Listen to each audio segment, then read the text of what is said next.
नमस्कार मंडळी मी गणेश ठाकरे न्यूज आगरी या चॅनलवरती आपलं सहर्ष स्वागत आहे। मंडळी, राज्यातील शेतकऱ्यांच्या खात्यावर 2025च्या पीक विम्याचं वाटप केलं जाणार आहे अशी माहिती मुख्यमंत्री फडणवीस यांच्या माध्यमातून देण्यात आलेली आहे। कमीत कमी 17,000 रुपये आणि जास्तीत जास्त पीक विम्याची रक्कम ही 50,000पर्यंत दिली जाईल अशी सुद्धा माहिती मुख्यमंत्री फडणवीस यांच्या माध्यमातून देण्यात आली होती। आता तुम्हाला तर माहिती आहे की 29 जिल्ह्यात जे काही शेती पिकाचं मोठ्या प्रमाणात नुकसान झालेलं असेल त्याचे अहवाल, त्याची माहिती राज्य सरकारच्या माध्यमातून पॅकेज, केंद्र सरकारच्या माध्यमातून पॅकेज, अशा पद्धतीने नुकसान भरपाईची रक्कम, पेरणीसाठी अनुदान हे शेतकऱ्यांच्या खात्यावर जमा झालेले आणि आता शेतकऱ्यांना प्रतीक्षा आहे 2025च्या पीक विम्याची, म्हणजेच पीक विम्याचं वाटप कधी केलं जाणार आहे। आता हे अहवाल कशा पद्धतीने सादर केले जातात, अहवाल सादर झाल्यानंतर किती दिवसात पैसे, पीक विम्याची रक्कम ही शेतकऱ्यांच्या खात्यावर जमा केली जाते याची माहिती आपण या व्हिडिओच्या माध्यमातून घेणार आहोत। आता 2025चा पीक विमा कोणकोणत्या जिल्ह्यात वाटप केला जाऊ शकते याची देखील माहिती आपण या व्हिडिओच्या माध्यमातून घेण्याचा प्रयत्न करणार आहोत। तर मंडळी, मी गणेश ठाकरे न्यूज आगरी या चॅनलवरती आपलं सहर्ष स्वागत आहे। तुम्ही चॅनलवर नवीन असाल त्या साईडला एक सबस्क्राईबचं काळं किंवा तांबडं बटन दिसेल, त्याच्यावरती क्लिक करा। हा व्हिडिओ आवडला तर नक्की शेअर करायला विसरू नका आणि हा व्हिडिओ शॉर्ट पण बघायला सुद्धा विसरू नका।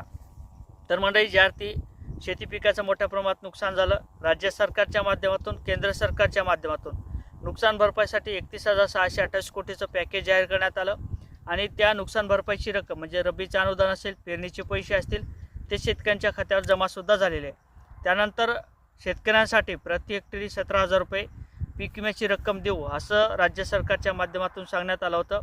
त्यानंतर जास्तीत जास्त मदत ही 50,000पर्यंत दिली जाईल असं सुद्धा सांगण्यात आलं होतं आणि त्याचे अहवाल आता हे सादर केले जातात। मूग असेल, उडीद असेल याची माहिती किंवा याचे अहवाल 15 नोव्हेंबरपर्यंत दिले जात असतात। म्हणजे राज्य सरकारच्या माध्यमातून केंद्र सरकारला आणि केंद्र सरकारच्या माध्यमातून जी काही माहिती येईल त्याचे अहवाल असतील, कारण तर निकष हे बदलण्यात आलेले 2024चे जे काही पीक विम्याचे निकष होते ते ट्रिगर हटवण्यात आले होते, त्याचे निकष काढून टाकण्यात आले होते। म्हणून आता जी काही पिकाची अनिवार्य असेल आणि अहवाल असेल त्याप्रमाणे पीक विम्याचं वाटप हे केलं जाणार आहे। 15 नोव्हेंबरपर्यंत उडीद आणि मुगाचे अहवाल दिले जातात आणि त्यानंतर तूर असेल, कापूस असेल, कांदा असेल या पिकाला वगळता 31 जानेवारीपर्यंत याचेसुद्धा अहवाल दिले जातात। मग कापूस असेल, सोयाबीन असेल याची माहिती 28 फेब्रुवारीपर्यंत दिली जात असते।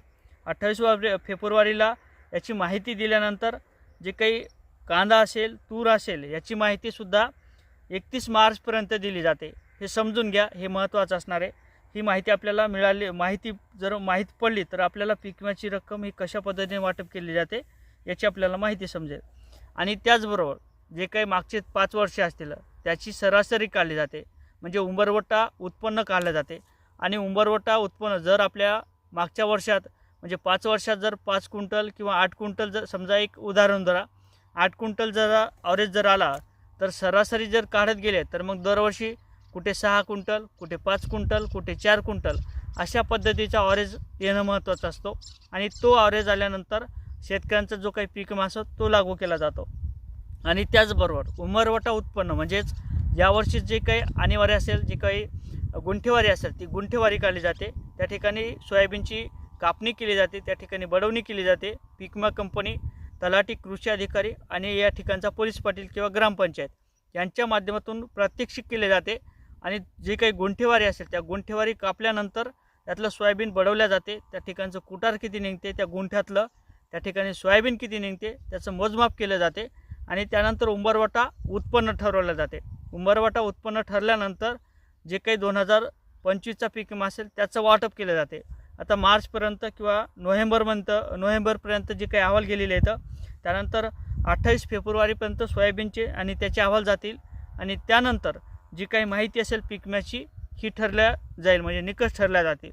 राज्य सरकारचा आणि केंद्र सरकारच्या माध्यमातून जे काही अहवाल येतील, जी काही पाहणी केली जाईल आणि त्याप्रमाणे जर आणेवारी कमी आली, 2025ला जर 5 क्विंटलचा 4चा ॲव्हरेज जर आला तर निश्चितच पीक विमा हा दिला जाणार आहे। यापूर्वी जे काय निकष काढलेले होते, जे काही पंचनामे करण्यात आले होते किंवा शेतीची जी काही गुंठेवारी काढण्यात आली होती त्या ठिकाणी सुद्धा कुठे 4 क्विंटल ॲव्हरेज आलेला दिसला तर कुठे 2 क्विंटल अशा पद्धतीने ॲव्हरेज येताना दिसत आहे। आता जर राज्य सरकारचे जे काही अहवाल असतील त्यांच्या माध्यमातून जे काही केलेली समिती गठीत असेल त्यांच्या माध्यमातून माहिती दिली जाईल, त्याचे निकष काढले जातील आणि त्यानंतर जर आपल्याला 50 एका हेक्टरचा जर आपण पीक विमा काढलेला असेल आणि पीक विमा पॉलिसीनुसार पीक विम्याची पॉलिसी आहे त्या पॉलिसीच्या नुसार आपल्याला जर 50,000 रुपये मिळत असतील तर त्यातली 17 म्हणजे जर आपलं नुकसान दाखवलं तर त्यातले 17,000 प्रमाणे आपल्याला त्याचं वाटप केलं जाणार. मग कदाचित 10,000 रुपयेसुद्धा येऊ शकतात, 12,000 रुपयेसुद्धा येऊ शकतात आणि जर आपलं 100% नुकसान दाखवलं तर मग आपल्याला 17,000 रुपये येतील. आणि त्याचबरोबर अधिकची रक्कम म्हणजेच जर एखाद्या शेतकऱ्यांच्या माध्यमातून 2 हेक्टरचा 3 हेक्टरचा किंवा अधिकचा पीक विमा काढला असेल 4 हेक्टरचा 5 हेक्टरचा आणि त्याची जर आणेवारी असेल किंवा जी काही पॉलिसी असेल त्या पॉलिसीच्या माध्यमातून त्या शेतकऱ्यांना जर 1,00,000 रुपयाचा पीक विमा मिळत असेल आणि त्याप्रमाणे जे काही निकष लावलेले असतील त्या निकषप्रमाणे जर त्याचं उत्पन्न हे कमी घेत असेल किंवा त्याच्या उत्पन्नात घट आलेली असेल तर त्या शेतकऱ्यांना मात्र 50,000 रुपये 60,000 रुपये अशा पद्धतीने किंवा 70,000 रुपये अशा पद्धतीने पीक विम्याचं वाटप हे केलं जाणार आहे. आता जे काही 29 जिल्हे होते अशा सर्व 29 जिल्ह्यात पीक विम्याचं वाटप केलं जाणार आहे. आता तुम्ही म्हणसाल कसं, जे काही निकष असतील त्याप्रमाणे या पीक विम्याचं वाटप केलं जाणार. कारण तर ज्या पद्धतीने 29 जिल्ह्यात शेती पिकाचं मोठ्या प्रमाणात नुकसान झालेलं आहे, 29 जिल्ह्यात झालेलं नुकसान आणि त्या संदर्भात राज्य सरकारच्या माध्यमातून जिल्हाधिकारी यांच्या माध्यमातून कृषी विभागाच्या माध्यमातून जे काही अहवाल सादर करण्यात आले होते आणि त्यानंतर राज्यातील जे काही 29 जिल्हे होते त्या 29 जिल्ह्यात नुकसान भरपाईची रक्कम ही पात्र करण्यात आली होती. आणि त्याचबरोबर पैशाची आणेवारीसुद्धा काही ठिकाणची 50 पैशाच्या आत आलेली होती. अशा सर्व शेतकऱ्यांच्या खात्यावर 2025च्या पीक विम्याचं वाटप केलं जाणार आहे. आता याची यादी येईल आणि ती यादी आल्यानंतर कोणत्या जिल्ह्यात कशा पद्धतीने पीक विम्याचं वाटप केलं जाईल, कशा पद्धतीने पीक विमा कधी वाटप केला जाणार हे देखील माहिती आपण घेण्याचा प्रयत्न करणार आहोत. तर मंडळी, ज्या पद्धतीने शेती पिकाचं नुकसान झालं अशा सर्व 29 जिल्ह्यात पीक विम्याचं वाटप हे केलं जाणार आहे. निकष येतील आणि निकष लागल्यानंतर पीक विम्याचं वाटप हे निश्चित केलं जाणार आहे. अशा पद्धतीने एक महत्त्वपूर्ण असं अपडेट होतं. नक्की चॅनलवर नवीन असाल तर चॅनलला सबस्क्राईब करा. व्हिडिओ आवडला तर लाईक आणि शेअर करायला सुद्धा विसरू नका. जय शिवराय.